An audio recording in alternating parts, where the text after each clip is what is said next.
E aí, gente, aqui é o Kovac, que é o Kovac React, e vamos reagir a animações mais subestimadas de Norwick, Disneyworld, Família do Futuro.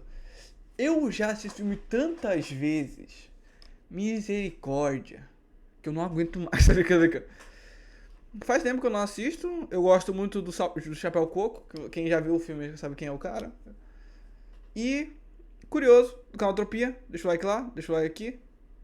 Doem aqui, doem aqui na Humilda aí, se quiserem me ajudar. Pra comprar um modelo VTuber.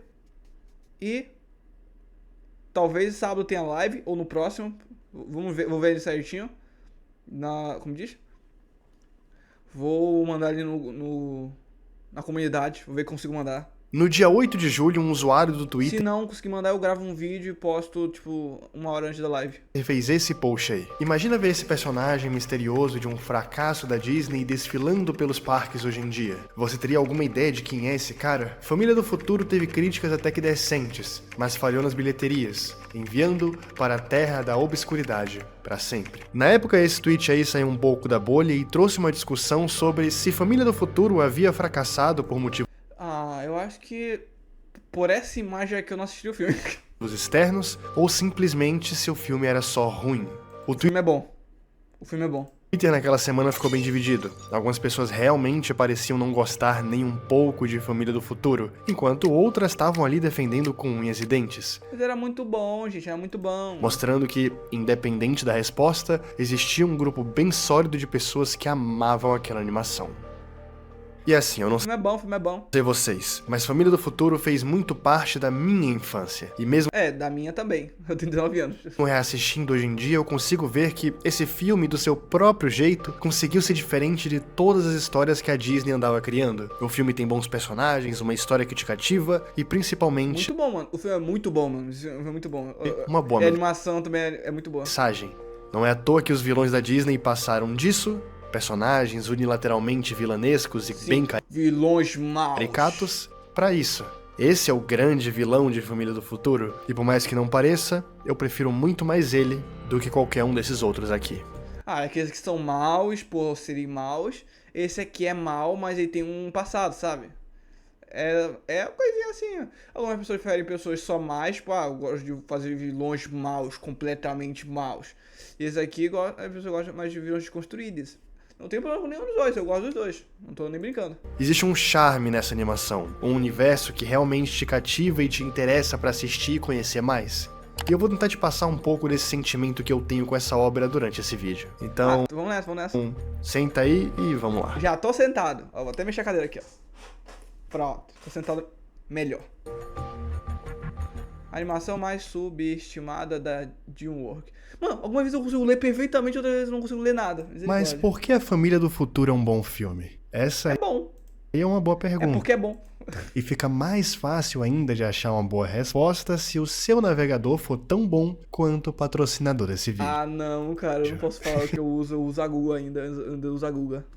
Esse gancho foi bom, vai. Tu tem que Foi bom. admitir. Acho que uma das piores coisas que acontecem quando você está usando o PC é abrir o gerenciador de tarefas e perceber que seu navegador sozinho nesse filme. Foi mal, gente, eu não vou ver isso aqui. Mas agradece aí ao PGX, obrigado. Por essa oportunidade e bora voltar com o vídeo. Bora pro vídeo. Existem muitas mensagens nesse filme. No caso, mensagens o suficiente para que várias pessoas se identifiquem por motivos completamente diferentes. O primeiro ponto é o lema da família Robinson, o Keep Moving Forward, ou siga em frente, continue tentando e... Siga em frente! Mas não diz que siga em frente! Mas não diz siga em frente! principalmente, não desista. A ideia central da Família do Futuro é enfatizar que as coisas só vão dar certo na sua vida se você continuar tentando. Um fracasso não diz quem você é, nem 2 ou 3 ou seja lá quantas vezes você falhe. A ideia é nunca parar, porque É isso aí, siga em frente! alguma hora as coisas têm de dar certo. O maior paralelo dessa frase dentro do próprio filme são os dois personagens iniciais, o Lewis, que é o nosso protagonista, e o Goob, o colega de quarto dele no orfanato. O Lewis representa aquela pessoa que nunca desistiu. Foi negada dezenas e dezenas de vezes e mesmo assim continuou tentando. Claro, em algum momento ele acaba se frustrando com toda a situação e pensa em acabar com tudo de vez. Mas sendo bem sincero, todos nós já fizemos isso. Isso acontece, mano. Fazer o quê? Todos nós tomamos um toco da vida e pensamos em desistir. Mas algo sempre fazia ele voltar. Algo sempre lembra o porquê que ele tá fazendo tudo aquilo em primeira mão. E assim, no fim das coisas, ele nunca desiste. E isso faz ele se tornar uma pessoa muito bem sucedido no futuro. Ele cria sua própria empresa de tecnologia e se torna uma das maiores referências no meio. Por outro lado, a gente tem o Gooby. O Gooby sempre foi rejeitado da mesma forma que o Lewis. Nesse ponto, eles não são muito diferentes. Porém, durante aquela partida de beisebol que ele acaba perdendo a bola por não ter conseguido dormir na noite anterior, ele desiste. E de uma forma bem exagerada, já que ainda é um filme pra crianças, a gente vê uma antítese do Lewis. Aquela pessoa que, em vez de superar os problemas, guardou rancor, guardou mágoa, e assim se tornou um adulto frustrado. Porém, por mais que o roteiro pudesse seguir essa máxima, não desista e você é o herói, ou desista e você se torna o vilão, a gente sabe que isso também não é muito bem verdade. A ideia de não desistir, ela é louvada, ela é apreciada pelo filme, mas é mostrado que se você quiser parar, também não é o fim do mundo. A verdade é que por mais que o Gooby tenha se tornado um adulto extremamente rancoroso, em nenhum momento eu falei que ele é mau. Os traumas que ele sofreu fizeram ele ter um crescimento mental muito mais atrasado, fazendo ele ser esse adulto com uma completa vibe de criança. Isso pode transformar ele numa pessoa birrenta, amargurada ou qualquer coisa do tipo, mas mal é uma palavra difícil. Ele não é. O lance todo, e também o plot principal do filme, eu espero que você já tenha visto Família do Futuro. Cara, pelo amor de Deus, gente. É que a verdadeira vilã dessa história é a Doris, um robô em formato de chapéu coco criado pelo próprio Lewis do futuro, e que foi descartado por não funcionar direito. O lance é que esse robô ganha consciência e também fica amargurado por ter sido abandonada. Ela manipula o Gooby para acreditar que ambos sofrem da mesma coisa, e que a resposta para tudo isso é a vingança. Mas a verdade mesmo é que a resposta que o filme traz é a do perdão. O Lewis se sente verdadeiramente mal ao descobrir que foi ele que atrapalhou a noite de sono do Gooby. Assim como o Gooby adulto se desculpa por ter feito tudo que ele fez. No final eles voltam pro presente e conseguem consertar tudo, mostrando assim que nunca é tarde demais para resolver os seus problemas. Dale. A crescer no sentimento adotivo. Outro ponto muito interessante é a questão da adoção que o filme trata. Normalmente quando você vê algum filme ou obra se tratando de uma pessoa adotada, o ponto de vista é quase sempre de quem adotou. Você provavelmente deve ter visto ou lido alguma obra sobre pais inexperientes que não conseguiam ter filhos e decidiam adotar. E tudo acaba girando em torno da experiência desses pais. Aqui é um pouco diferente. A gente vê a dor e a frustração de crianças rejeitadas por possíveis pais. Um ponto de vista que era muito pouco explorado até então. O diretor desse filme, o Steven Anderson, ele disse que ficou muito feliz ao saber que iria poder dirigir essa obra. Afinal ele, assim como Lewis, também foi adotado. Algo que bateu muito forte nele, porque ele conseguia se ver naquele personagem, e assim conseguia sentir na pele o que aquela mensagem da família queria dizer. Durante a época deve ser horrível. O filme saiu, lá no início dos anos 2000, era justamente uma época de baixa no sistema adotivo. As pessoas durante aqueles 15 anos, desde 85 até o início dos anos 2000, pararam de adotar crianças como faziam antes. E até hoje em dia esse índice não melhorou muito. O problema principal que as pessoas encontram para adotar alguém é a burocracia. Parece que as leis atuais dificultam demais com que pais consigam adotar, fazendo muitos deles simplesmente desistirem. Então fica claro pra mim que ter um filme como esse, com uma mensagem pró-adoção, era e é muito bem-vindo. É um assunto tão recente que funcionaria perfeitamente se fosse discutido hoje em dia. E falando em hoje em dia, existe um outro ponto que faz com que esse filme aí seja melhor ainda. Há algum tempo eu fiz um vídeo chamado A Estranha Fórmula Disney Pixar, onde eu falava de um certo padrão que esses dois estúdios tinham, em que boa parte das obras recentes tinham esse foco extremamente familiar. Sabe, não ter vilão ou heróis, e sim pessoas normais e conflitos entre elas. Sim. A Vida é uma Festa e o conflito da família do Miguel com a música, e como isso afetava a relação dele com seus familiares. Red cresceu uma fera e a crítica sobre a obrigação da manutenção das tradições familiares e como isso pode fazer muito mal a uma pessoa. Luca com uma mensagem com certeza, é muito chato. Muito parecida. Moana também com essa vibe de tradição familiar, Encanto e você entendeu. Encanto, misericórdia. Porém, em Família do...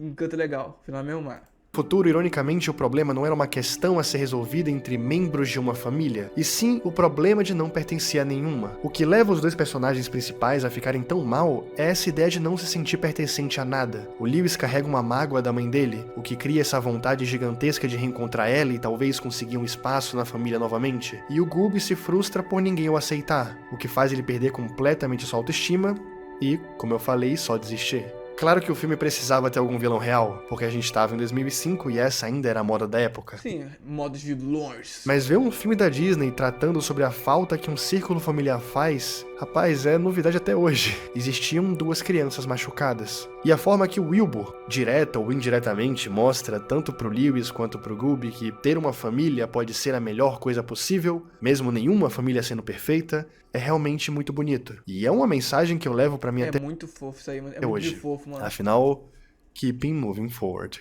Eu não sei inglês, cara, perdão. Ok, eu te dei alguns pontos do porquê que o filme da Família do Futuro é bom, mas ainda tem uma coisa que a gente precisa entender. Por que que esse filme não deu certo? E pra entender o motivo de um Infelizmente, né? fracasso financeiro de um filme da Disney, a gente primeiro precisa entender a situação da própria Disney durante essa época. Em 1991, a Disney firmou a sua primeira parceria com a Pixar. A ideia era que toda a produção e parte criativa seria feita pela própria Pixar e a Disney ficaria encarregada apenas de divulgar a obra, seja criando os cartazes, veiculando o filme em outras mídias e você entendeu. O lance é que aos poucos a própria Disney foi notando uma espécie de padrão. Em 95, tanto Pocahontas quanto Toy Story haviam sido lançados. Porém, Toy Story não só havia rendido mais dinheiro, como também havia tido um custo de produção muito mais baixo. Em 98, a história se repetiu. Mulan havia arrecadado menos que Vida de Inseto, ao mesmo tempo que tinha custado literalmente o dobro. Outras companhias também tinham sacado que a indústria de animação estava mudando, e essa disparidade Disney e Pixar era só a ponta desse iceberg. Shrek, em 2001, pela DreamWorks, havia quebrado todos os recordes possíveis, e a Era do Gelo da Blue Sky também não estava muito atrás. O lance é que essa parceria Disney e Pixar não estava agradando muito nenhum dos dois lados. A Pixar sentia que dividir 50% dos lucros dos seus filmes com a Disney, que, entre aspas, só fazia o marketing, era demais. Ao mesmo tempo que a Disney pensava o mesmo, ela queria a bilheteria toda pra ela. O problema é que fazer uma animação 3D no é difícil. No final dos anos 90 era praticamente magia. Você até pode achar Toy Story 1 um filme datado hoje em dia, mas era esse tipo de obra que era feita com 3D naquela época. Essa era a qualidade média de uma animação em 3D. Então sim, Toy Story não era só um filme de animação. Toy Story 1 era bruxaria. A maioria é bruxaria, misericórdia. das pessoas ainda estavam correndo para poder transicionar entre animação 2D para 3D. E os poucos que dominavam essas ferramentas já estavam contratados em empresas grandes, como a Pixar e a própria DreamWorks. E é engraçado falar que o início dos anos 2000 foi uma época de fracassos da Disney, porque, na real, se eu citar as obras que eles fizeram aqui, você vai tomar um susto. A Nova Onda do Imperador, Zica. Atlantis, o Império Perdido, Nunca vi. Lilo e Stitch e Também nunca vi, mas é muitos outros. Você vai concordar comigo, todos esses filmes aqui são clássicos, mas a verdade é que mesmo sendo clássicos, eles não arrecadaram tão bem quanto outros filmes da época. Infelizmente, cara. Mano, filme bom não tem público. E se a Disney não fizesse nada a respeito disso, eles com certeza iam ficar pra trás. O problema é que não era só o modelo de animação que fazia a Disney parecer datada naquela época. Galinho Chicken Little saiu em 2005 e mesmo assim ficou pra trás. O problema da Disney estava em um lugar específico. E esse lugar era a direção.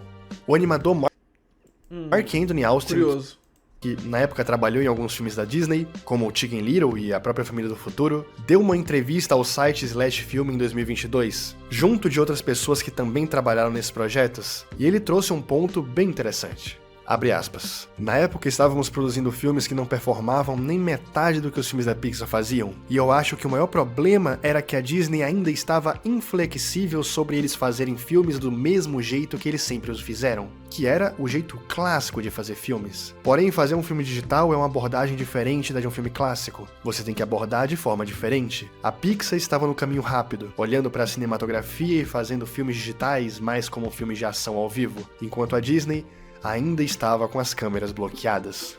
A ideia que o Mark trouxe nesse trecho, e que explica um pouco do porquê as pessoas naquela época tinham mais interesse no cinema 3D, é que as animações da Pixar, DreamWorks, Blue Sky, etc. eram muito mais dinâmicas. Com a liberdade de se ter uma câmera muito mais livre e precisa, os filmes feitos em 3D acabavam sendo mais interessantes para crianças. Uma cena de ação ou apenas uma perseguição entre personagens acabava parecendo mais energético. E até mesmo nas tentativas iniciais da Disney usando 3D, eles ainda tinham esse mesmo grande problema em soltar a câmera. Parecia que a direção, independente do formato, precisava ser a mesma, como se aquela câmera mais parada e mais focada na animação dos personagens, e não do ambiente como um todo, fosse uma marca registrada. O que eles acabaram percebendo com o tempo que tava menos pra uma marca e mais pra um problema. Enfim, a fase da Disney... Agora entendi.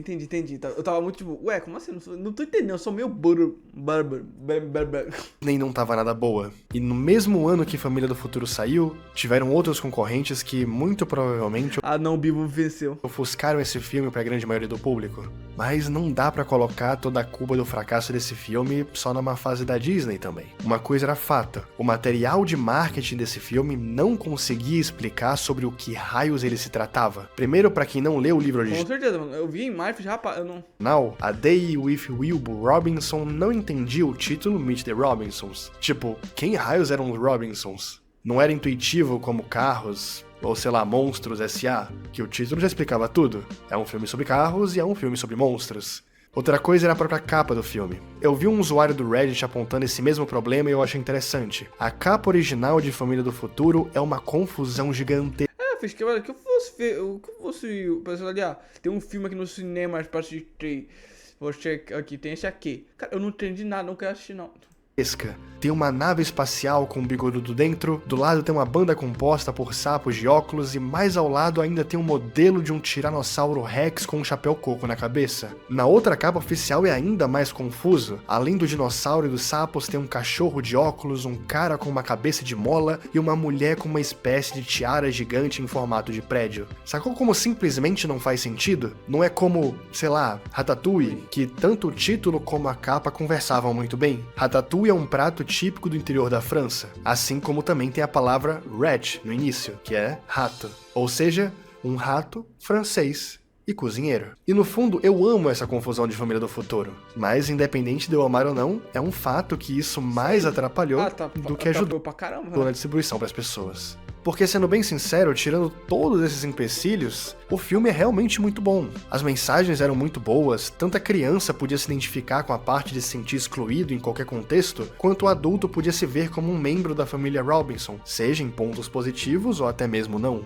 E outra coisa inegável, o carisma desse filme. Todo o universo é extremamente criativo, e cada membro daquela família é mais carismático que o anterior. A construção de personagens é tão boa que você gosta de todo mundo. Você adora o Gooby criança, e também gosta do Gooby adulto. Cada membro da família Robinson, do Lewis, da dona do orfanato e por aí vai. Meus personagens favoritos, por exemplo, são o vovô Bud e a Lucille, duas pessoas que ao longo... Mano, na minha opinião, o melhor personagem é esse aqui, ó. Ele aqui é muito eu, mano. Favoritos, por exemplo, são o vovô Bud e a Lucille, duas pessoas que ao longo do filme se mostram como esses velhinhos super fofos e engraçados, mas que depois, lá no presente, acabam se mostrando os pais adotivos do Lewis, o que gera uma carga emocional ainda maior. O que eu quero dizer com todo esse segmento é que de tudo que poderia ter feito a Família do Futuro fracassar, o marketing pode ter sido, a direção talvez, e até mesmo uma fase da Disney. Mas a história... Não é isso? Aí não. Porque a história é mó boa, mano. A época chamada de pós-renascença da Disney com as animações 3D foi composta por 4 filmes: Galinho Chicken Little, Família do Futuro, Bolt e, por fim, Enrolados. E por mais que eu ame a... Enrolados é bom. Dublagem é ótima. Não sei porque o pessoal reclama tanto do cara lá, acho que some. Do José, acho que some da pessoa que dubla o José.